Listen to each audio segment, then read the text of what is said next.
Welcome to Maths Katta, my YouTube channel. Standard 10, Maths 1. Chapter number 2, Quadratic Equations. Today, we are going to study about the solution of the quadratic equation by factorization method. You are always known with this factorization method from Standard 8. What are the steps for this? First of all, write the given equation in the form of ax square plus bx plus c is equal to 0. Then, second step is find the two linear factors of LHS for the equation. Then, the third step is equate each linear factor equal to 0. Why? Because the quadratic equation is ax square plus bx plus c is equal to 0. When you get the two linear factors of this left hand side, then we get the multiplication of that two factor is equal to 0. We know that when the multiplication of any two number is 0, then any one of the number must be 0, and therefore equate each linear factor to 0. Then solve each equation of that linear factor equal to 0 and obtain the roots of the given equation. Now we consider the examples from this. Solve the following quadratic equation by factorization method. The first example is x square minus 15x plus 54 is equal to 0. This is in the standard form given already, and therefore write the first of all given equation as it is. X square minus 15x plus 54 is equal to 0. Now, what is the first step? That you want to find out two numbers. Coefficient of x square is 1 here. Therefore, observe directly the constant term and find the two numbers such that the multiplication of that two number is 54 and addition of that two number should be minus 15. You know that when the multiplication is plus sign, that means the two numbers may be both negative or both positive. But here we require the addition as minus 15, and therefore our two numbers should be both negative numbers. You know that when the two numbers are negative, then their multiplication is plus. Then find out the two numbers such that their multiplication is 54 and addition is minus 15. Then two numbers are 9 and 6. Then write down for 9 and 6 as a coefficient of as a variable with their coefficients. That is minus 9x and minus 6x. Instead of this minus 15x, split this into two parts. Then first term as it is x square minus 9x minus 6x and plus 54 again as it is. Means we split this minus 15 in two parts, that is minus 6x and minus 9x. Again check our first step again. When minus 9 and minus 6 both are negative, and therefore we add them together and give the minus sign as minus 15. Means our step is correct. Now consider the two numbers or two terms in one group.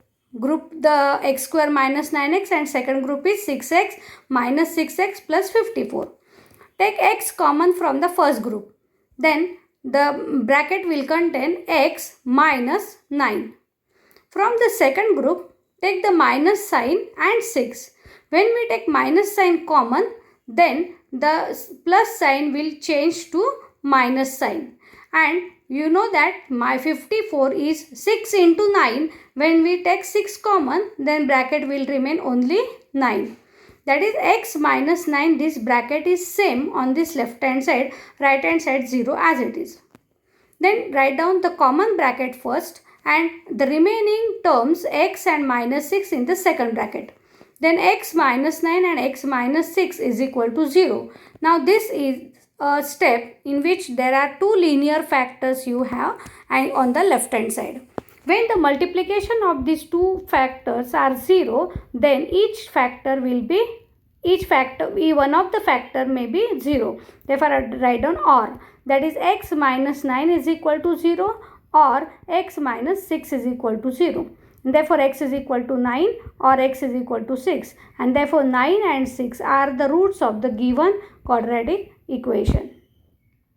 Next example is x square plus x minus 20 is equal to 0. Now here again the coefficient of x square is 1. Multiplication should be minus 20 and addition should be plus 1. Multiplication minus you should have, and therefore any one of the number should be positive and one is the negative. तुम्हाला माहिती आहे जेव्हा दोन संख्यांचा गुणाकार multiplication हे negative असणार आहे तेव्हा त्यातला एक नंबर हा पॉझिटिव्ह असणं आवश्यक आहे आणि दुसरा निगेटिव्ह असणं आवश्यक आहे. जेव्हा असे दोन वेगवेगळ्या साईनचे नंबर्सची आपण ॲडिशन करणार आहे तेव्हा ॲक्च्युली त्यांची सबस्ट्रॅक्शन होत असते आणि त्याला मोठ्या संख्येचं साईन दिलं जातं आणि म्हणजे आपल्याला जो इथे 1 हवा आहे तो ॲक्च्युली त्यांची सबस्ट्रॅक्शन असणार आहे हे लक्षात ठेवा. म्हणजे आपल्याला कसं शोधायचं आहे की मल्टिप्लिकेशन -20 पाहिजे आणि ॲडिशन +1 पाहिजे. मग असे दोन नंबर्स कोणते आहेत की ज्यांचं मल्टिप्लिकेशन -20 आहे आणि ॲडिशन +1 आहे. मग +5 आणि -4 असे जर दोन नंबर घेतले तर +5 आणि -4 म्हणजे -20 होईल आणि +5 आणि -4 हे दोन वेगवेगळे साईनचे नंबर असल्यामुळे त्यांची सबस्ट्रॅक्शन होऊन 1 उरेल आणि 5चे साईन प्लस आहे म्हणून त्याला प्लस साईन येईल. आता त्याला फक्त आपल्याला x जोडायचा आहे. मग हा x मिडल टर्म ही स्प्लिट होणार आहे दोघांमध्ये. x square as it is +5x -4x -20 equal to 0. पुन्हा हा फर्स्ट ग्रुप हा सेकंड ग्रुप. मग फर्स्ट ग्रुपमधनं x common x +5 minus sign common घेतली तर पुन्हा या मायनसचा इथे प्लस होऊन जाईल. 4 कॉमन घेतला आहे मग 20मधून 4 जर कॉमन घेतला तर इथे उरणार आहे 5 म्हणजे x +5. बघा दोन्ही ब्रॅकेट सेम असणं आवश्यक आहे. मग x +5 सेम ब्रॅकेट आपण कॉमन घेतला आणि उरलेल्या टर्म्स x -4 सेकंड ब्रॅकेटमध्ये लिहिल्या इक्वल टू 0. दोन brackets multiplication 0. therefore x +5 equal to 0 और x -4 equal to 0. That means x is equal to +5 transfer झाल्यावर होईल -5 आणि x is equal to 4. Means -5 and 4 are the roots of the given quadratic equation. आणखीन एक example बघा. आता ह्या एक्झाम्पलमध्ये आपल्याला स्क्वेअर टर्मच्या कोइफिशियंट हा 1 नसणार आहे. आता बघा 5m² is equal to 22m + 15.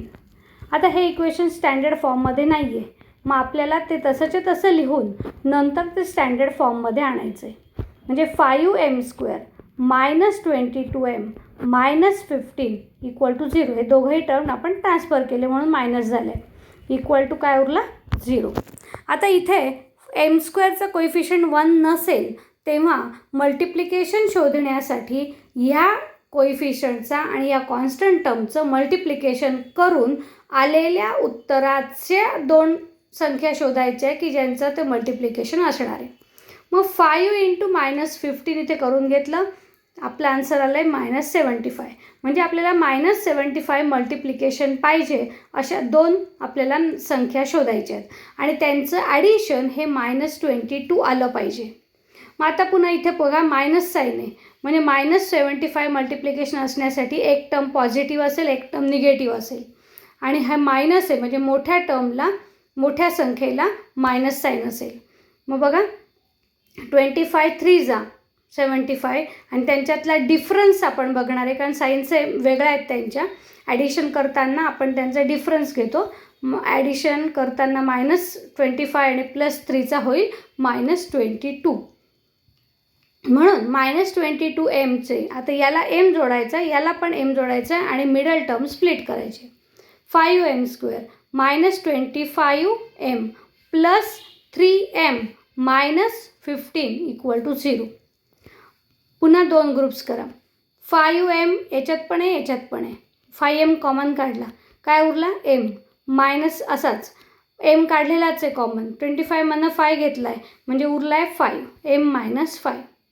आता इथे ऑलरेडी मायनस साईन आहे म्हणजे याच्यातनं मायनस साईन कॉमन घ्यायची गरज नाही म्हणून तो प्लस साईन. 3 तस कॉमन घेतला कारण 15मध्ये 3 आहे मग 3 कॉमन घेतला तर m आता 3 घेतल्यानंतर उरणार आहे तिथे 5, म्हणजे पुन्हा ब्रॅकेट सेम आली m-5 equal to 0 as it is. मग m-5 पुन्हा कॉमन. सेकंड ब्रॅकेटमध्ये काय उरलेल्या टर्म्स म्हणजे 5m आणि +3 इक्वल टू 0. मग m-5 इक्वल टू 0 और 5m + 3 is equal to 0. Equate केले 0शी ऑर लिहून आणि पुन्हा नंबर्स एकीकडे ट्रान्सफर करून mची व्हॅल्यू कशी काढायची ती बघितली आपण. बघा m is equal to 5, 5m is equal to -3 means m is equal to -3/5. या mच्या या दोन व्हॅल्यू ज्या आलेल्या आहेत यांना आपण म्हणणार आहे 5 and -3/5 are the roots of the given quadratic equation. Next example. आता ह्या एक्झाम्पलमध्ये थोडंसं वेगळं एक्झाम्पल आहे आणि हे महत्त्वाचं आहे. हे पुन्हा लक्षात घ्या. Complete the following activity to solve the quadratic equation under root of 2x² + 7x + 5√2 equal to 0 by factorization method. आता इथे सुद्धा x² कोएफिशियंट √2 आहे, तो 1 नाही आहे, म्हणजे या दोघांचं पुन्हा आपल्याला मल्टिप्लिकेशन करायचं आहे. मग √2 आणि 5√2 यांचं मल्टिप्लिकेशन काय होईल? हा 5 तसाच आणि √2 आणि हा √2 यांचं मल्टिप्लिकेशन केलं तर ते 2 होईल, म्हणजे 5 × 2 झाला 10. म्हणजे आपल्याला मल्टिप्लिकेशन 10 पाहिजे आणि ॲडिशन +7 पाहिजे. माझे दोन टर्म्स आपल्याकडे आहेत 5 आणि 2 की ज्यांचं मल्टिप्लिकेशन 10 आहे आणि ॲडिशन 7 येते. मग त्याला फक्त आपल्याला व्हेरिएबल x जोडायचं आहे आणि ते मध्ये 7xचा स्प्लिट करायचं आहे. म्हणजे √2x² + 5x + 2x + 5√2 equal to 0. आता कॉमन काढताना कसं करायचं ते बघा. आता पहिल्या दोन आणि दुसऱ्या दोन टर्म्सचा ग्रुप करूया. पहिल्या ग्रुपमधून x कॉमन आहेच आणि मग इथे उरणारे √2 आणि हा x + 5 ॲज इट इज. आता इथे जर मला √2 हवा असेल पहिल्या टर्ममध्ये तर हा 2 आपल्याला स्प्लिट करावा लागेल. हा 2 कसा लिहिता येतो आपल्याला? तर √2चा स्क्वेअर. मग त्यातला एक √2 जर बाहेर घेतला तर ब्रॅकेटमध्ये √2 राहील. मग √2x आणि प्लस साईन, हा √2 ऑलरेडी कॉमन घेतलेला आहे म्हणजे उरला आहे फक्त 5. म्हणजेच आता ब्रॅकेट सेम आली इक्वल टू 0. मग ती सेम आलेली ब्रॅकेट आधी लिहिली √2x + 5 आणि उरलेल्या टर्म दुसऱ्या ब्रॅकेटमध्ये म्हणजे x + √2 equal to 0. Means √2x + 5 equal to 0 और x + √2 इक्वल टू 0. म्हणजे x इज इक्वल टू -5, हा 5 तिकडे गेल्यावर होईल -5 upon √2 or x is equal to -√2 and therefore roots of the given quadratic equation are -5/√2 and -√2. पुन्हा आणखीन एक एक्झाम्पल बघूया. हेही थोडंसं वेगळं आहे. 2m × m-24 is equal to 50. आता इथे असं वाटतं आपल्याला की इथे ऑलरेडी फॅक्टर्स दिलेले आहेत पण इथे इक्वल टू 0 नाही. म्हणजे आधी आपल्याला याचं क्वाड्रॅटिक इक्वेशन तयार करावं लागेल सॉल्व करून. मग या 2mने या ब्रॅकेटला मल्टिप्लाय केलं तर काय होईल बघा. 2m × m 2m² -24 × 2m is -48m आणि हा 50कडे ट्रान्सफर केला -50 इक्वल टू 0. ह्या सगळ्या टर्म्स आपल्याला इव्हन टर्म दिसत आहेत आणि म्हणून या इक्वेशनला आपण 2ने डिवाईड करूया. मग इक्वेशन थोडंसं रिड्यूस होईल. मग m² -24m -50/2 is 25 equal to 0 by dividing the equation by 2. आता इथे आपल्याला कसं शोधायचं आहे तर मल्टिप्लिकेशन -25 पाहिजे, ॲडिशन -24 पाहिजे. म्हणजे मायनस मल्टिप्लिकेशन पाहिजे म्हणजे एक पॉझिटिव्ह एक निगेटिव्ह. म्हणजेच त्यांच्यातला फरक सबस्ट्रॅक्शन केल्यावर 24 आलं पाहिजे. मग 25 × 1 हे माहिती आहे तुम्हाला. मग 25ला आपण मायनस साईन देऊया कारण मिडल नंबरला मायनस साईन आहे. त्याला m जोडायचं आहे. मग 24m आपल्याला स्प्लिट करता येईल. मग m² -25m + m -25 equal to 0. पुन्हा 2चे ग्रुप करा. पहिल्या ग्रुपमधनं m कॉमन, काय उरेल ब्रॅकेटमध्ये m -25 +1 कारण m -25 ऑलरेडी आहे म्हणून +1 लिहिला. m -25 त्यामुळे ॲज इट इज राहील इक्वल टू 0. आता सेम आला पुन्हा ब्रॅकेट, तो आधी लिहिला. उरलेल्या टर्म म्हणजे m + 1 equal to 0 m minus 25 equal to 0 or m plus 1 equal to 0, म्हणजेच m is equal to 25 or m is equal to minus 1. Therefore, 25 and minus 1 are the roots of the given quadratic equation. आता असं example असेल तर काय करायचं बघा. 25m square is equal to 9. आता इथे दोनच टर्म आहेत. इथे m square म्हणजे क्वाड्रॅटिक इक्वेशन आहे, पण लिनियर टर्म नाही आहे. मग अशा वेळेला हा -9 आपण आधी इकडे पॉझिटिव्ह असेल तर इकडे आला तो निगेटिव्ह होईल. -9 इक्वल टू 0. मग हे बघितल्या आपल्या लक्षात आलं पाहिजे की ही पहिली टर्म जी आहे ती कंप्लीट स्क्वेअर आहे. तशीच ही लास्ट टर्म ही पण आहे, ती पण कंप्लीट स्क्वेअर आहे. म्हणजे आपल्याला पॅटर्न मिळालेला आहे a² मायनस b². आणि तुम्ही याचे फॅक्टर्स काय आहेत हे तुम्ही ऑलरेडी अभ्यासलेले आहेत. Factors of a² minus b² are a plus b in one bracket and a minus b in second bracket. मग आता 25m² हा कुणाचा स्क्वेअर आहे तर 5mचा. मग 5mचा स्क्वेअर मायनस 9 हा 3चा स्क्वेअर आहे, म्हणजे 3² इक्वल टू 0. बघा a² मायनस b² हा पॅटर्न मिळाला.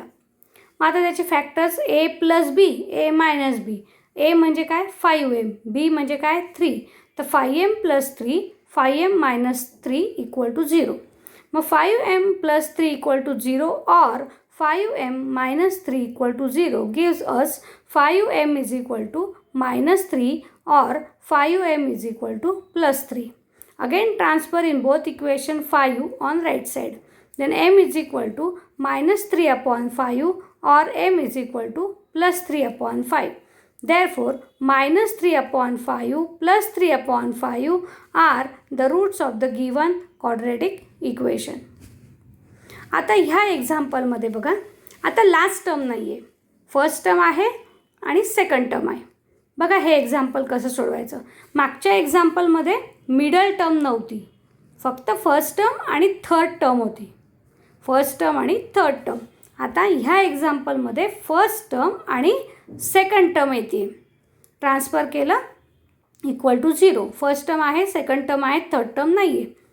मग अशा वेळेला आपल्याला हा m जो आहे तो आपल्याला कॉमन काढता येतो. आणि जे कोएफिशियंट्स आहे त्यांच्यातनं जर कॉमन निघत असेल तर तोही कॉमन काढता येतो. आता इथे 7 निघतो आहे कॉमन. मग 7m कॉमन, कंसात काय येईल m मायनस 7. 21मधून 7 कॉमन घेतल्यावर उरणार आहे 3. m minus 3 equal to 0. आता इथे जरी ब्रॅकेट नसला तरी हे मल्टिप्लिकेशन आहे. 7m into m minus 3 equal to 0. मग हे मल्टिप्लिकेशन 0 म्हणजे एकतर हा 7m 0 असेल किंवा m मायनस 3 0 असेल. मग 7m इज इक्वल टू 0 और m minus 3 equal to 0. Therefore, m is equal to 0 because when we transfer 7 on right side, then 0 upon 7 will become 0 and m is equal to 3. And therefore, 0 and 3 are the roots of the given quadratic equation.